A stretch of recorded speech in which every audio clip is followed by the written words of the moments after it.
Hey guys, welcome back to my channel. Today I'm excited to try a brand new launch. I actually just got home from Sephora.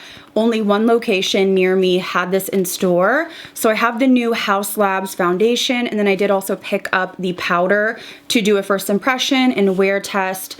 It is a little bit later in the day, so I am going to try to wear this for as long as possible, but I do want to get this video up. I have some things I noticed from looking online and then seeing a couple of the shades in store. When I got there, the display was completely empty and they were stocking it as I was there. So they were going to the back and digging through trying to find a shade for me. So I only got to swatch a couple shades and I did choose one that I thought would work for me best. So today we're just going to try this on. I'm going to tell you about the products, do close-ups, and we're going to do a wear test as long as I possibly can and see what we think about the new launches from Haus. So as usual, I will link these products down below where you can pick them up. I will also link all of the other makeup that I'm wearing on my face down below. If you're new here, I hope you stick around and subscribe. And if you enjoy these type of videos, please give it a thumbs up. And without further ado, let's get into it.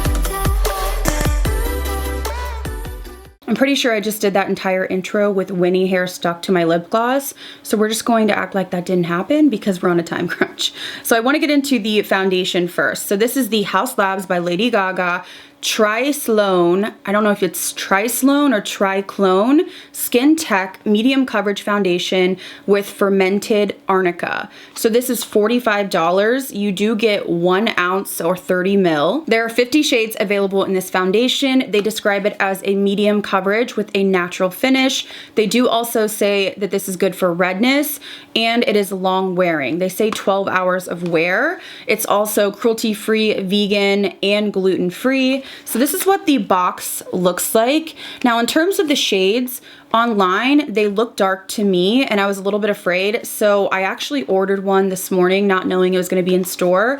And I ordered 145. But then when I went in store, I swatched 2 shades while they were stocking. And I went ahead and picked out 220 light, medium, warm. So I swatched 200 and 220.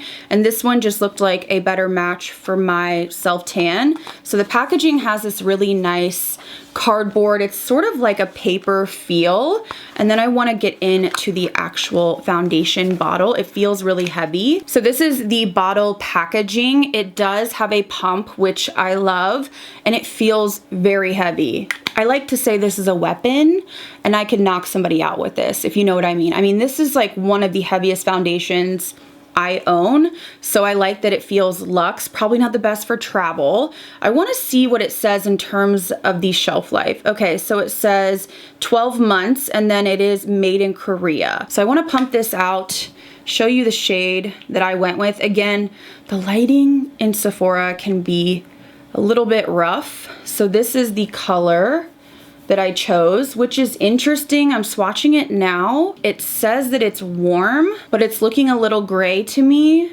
compared to my tan. Let me pump out more. So this is what it's looking like. It's a very thin texture, or it feels quite thin. I guess it feels like a good match. It does look a little bit gray just from looking at it on my hand, but of course we won't know until we put it on the face. So I want to go ahead and zoom in and start applying it. Okay, so we're zoomed in. I did apply my moisturizer, which is the Freck moisturizer, probably about 10 or 15 minutes ago, and then I went in with a little bit of my Hourglass Vanish Airbrush Primer just in my pore area. This is my sort of go-to, a moisturizer with a pore primer. So I think I'm going to use a sponge on one side and a brush on the other just to sort of compare, but I want to look up quickly what they say about application, if there's any like special tips. Okay, so all it says is shake well, blend 1 to 2 pumps onto moisturized skin using their foundation brush, fingertips, or a sponge. So they did have a brush. I didn't pick it up. I have so many brushes. So I want to go ahead and shake it, make sure.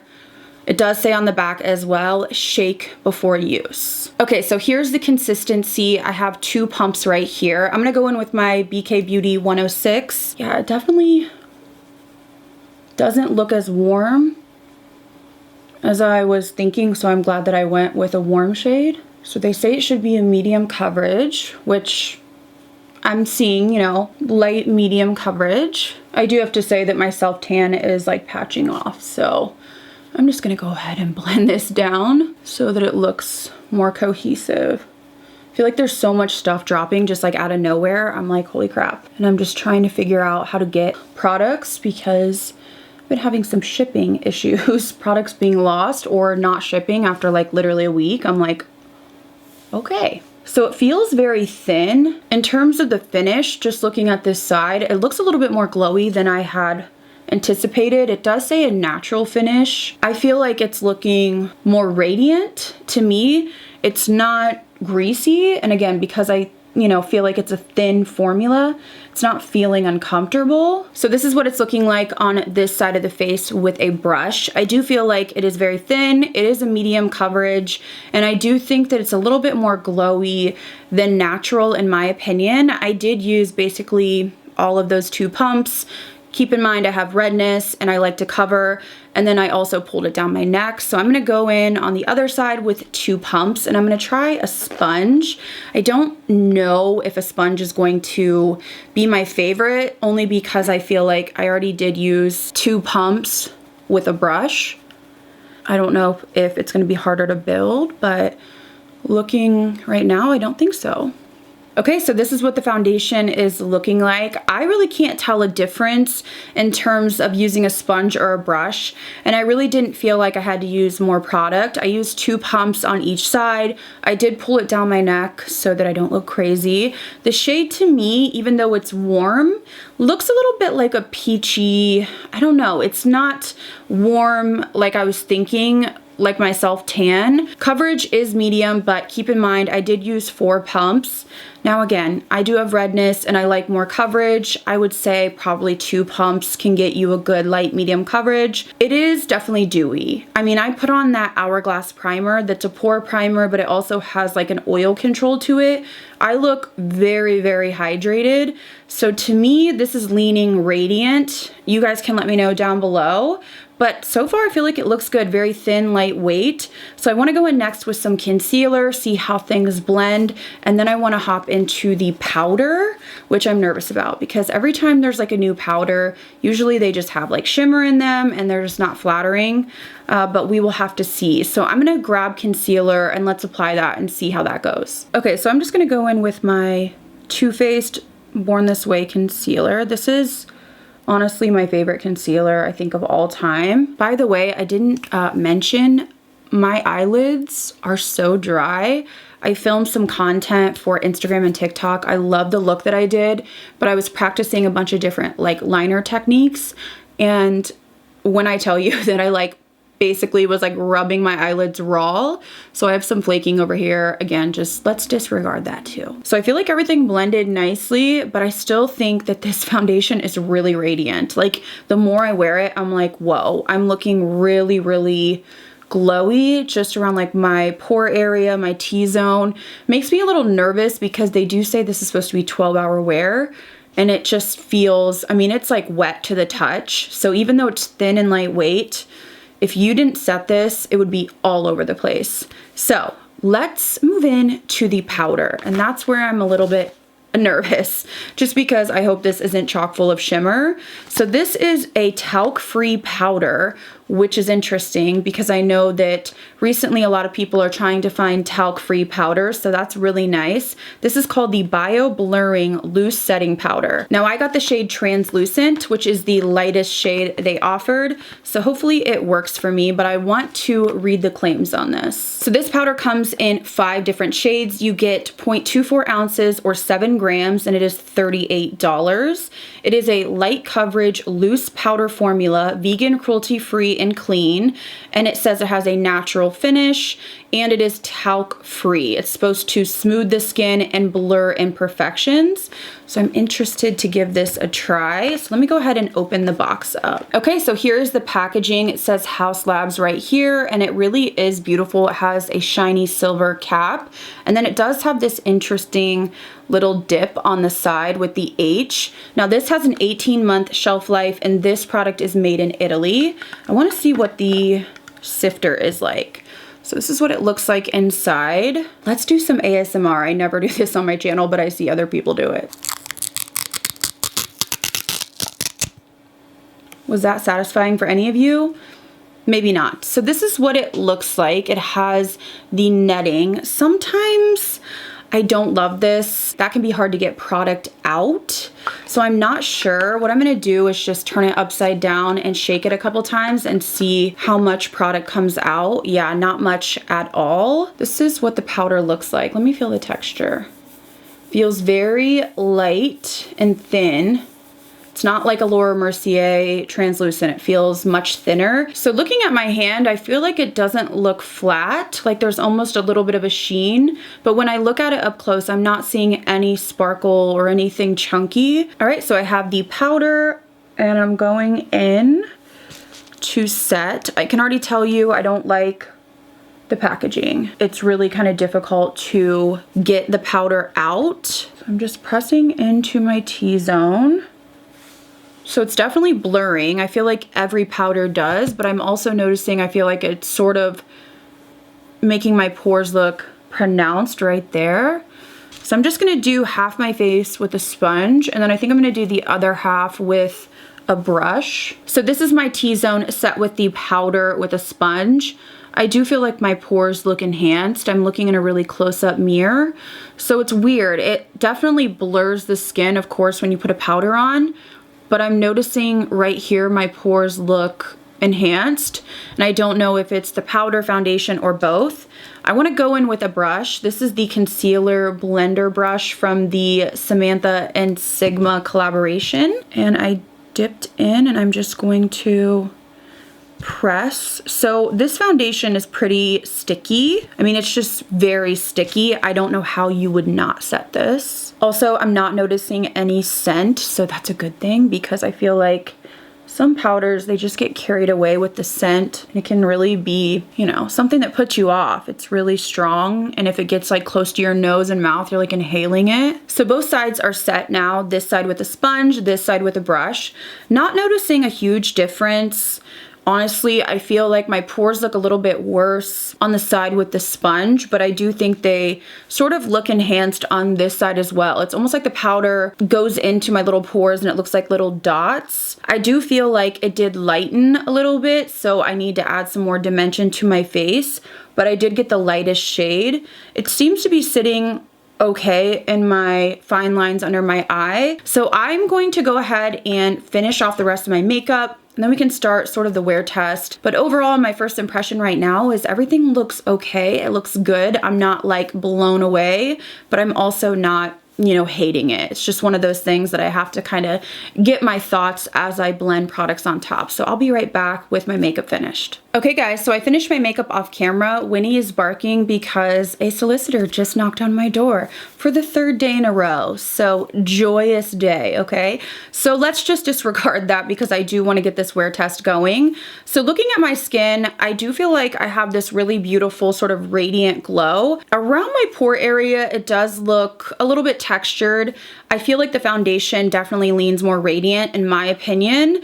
The powder did smooth the skin a little bit, but it did also seem to accentuate the pores right next to my nose. So I want to keep testing this out with different primers, different powders, different application methods. But I will say that it feels a little bit sticky. Even though I set it down with powder, this feels like a very hydrating formula. I like that it's thin, so it's not heavy in the sense of, let's say, like the Charlotte Tilbury Beautiful Skin. It gives a similar look, but it's much thinner and more lightweight on the skin. Now, I am also noticing that it is clinging or looking dry on my chin. I have been talking about how I've had some dryness on my chin area, so again, it could just be my skin, but I don't know if it's going to be the most forgiving if you have dry patches or just dry areas in general. So I do want to see how my chin's looking in a few hours after I've worn it for a little bit. So I'm getting a late start to the day, but I really want to upload this video later tonight. So I'm going to try to wear this for at least 6 hours. That's going to be pushing it, but I'm going to do my best. I don't know if this is going to wear the best just because I already feel like my oils are coming through. I almost feel like I could powder. So I'm a little worried with how this is going to wear. It does feel like it's one that's going to transfer too, even though I did put powder on. It just feels very hydrating, emollient, definitely has that skincare type of feel. So I will see you guys in my next check-in, either in 3 hours or 6 hours, and let's hope that this doesn't break apart and become an oily mess. So I'll see you guys then. Okay guys, so I'm back to do a check-in. I didn't bother doing one after a couple hours just because I was getting a little bit oily, but I wasn't noticing anything beyond that. It is now 7:08, so it's been about 6 hours since I applied the foundation, and I want to give you my thoughts, show you some close-ups. So what I'm seeing is I'm definitely more oily on the side that I used the brush to set. So the side that I used the sponge, I feel like I'm a little bit less oily. So definitely sort of baking or applying more powder is going to help keep things a little bit less oily over time if you do have a combo skin type like I do. I did also notice that under my eye, it's creasing, like my concealer looks a little bit rough, which is not my typical experience with my Too Faced. So it definitely has to be the powder or the powder mixed with this, just not using a sponge to set. This side looks fine, but this side definitely looking a little rough. Now in terms of the foundation wear, I'm not noticing really any wear. I'm not seeing any breaking up or any patching or lifting. Everything looks like it's still on where I applied it, but there's a couple things. Beyond being oily, I'm noticing the little creases around my nose, and even when I was looking at my footage and editing this, it's definitely one of those that sort of sits in the creases, even though I really tried to work it in. So that's one thing I'm noticing. The other thing I'm noticing is that it still just looks a little bit dry or clingy to my chin area. It's almost doing that little dotted thing that it did on my pores. Now again, I don't know if it's the foundation or the powder because I didn't really notice that until I put the powder on. So I am interested to keep trying this foundation with my go-to powders and see if that makes a difference. But in terms of the wear, it's really wearing well. It's not coming off, even though it does feel very hydrating for me personally. I typically do wear a matte foundation. It's definitely one of those that I feel like if you were to hug someone, it's gonna get all over. But I will say I'm wearing a white shirt and I'm not seeing any foundation on it, which is sort of a miracle. Dog hair, probably, but foundation, no. This is something that I think would look beautiful mixed in with a matte foundation, which is usually how I use these products. So I'm really kind of intrigued to keep testing this out. But overall, I feel like it looks nice. It's just very glowy. I asked Ian and he said it looks good, but he said I looked greasy right here. that was kind of the feedback of a man. So I actually like the foundation. I'm curious to try it with different products and techniques and really see which way it works for my skin type best. The powder, not my favorite. It doesn't have any glitter or sparkle that I can see, but it definitely did something funky where it did sort of settle into my pores. It's just not smoothing enough, or, you know, there's nothing special about it. Don't love the packaging on it in terms of the netting, but really I always look for a powder that's lightweight and really just blurs my skin. And while all powders do blur, this one did some funky settling. So again, I'll keep trying this with other foundations and see if I have a different experience, but overall my pick of the two products has to be the foundation. So I will link these products down below, as well as all the other makeup that I am wearing today. I wanna know your thoughts. What do you think about how this wore? Did you pick it up? What do you think if you did get it today? I would love to know. If you're new here, I hope you stick around and subscribe. And if you enjoyed this video, please give it a thumbs up. Thank you guys again so much for watching. I'll see you in the next video.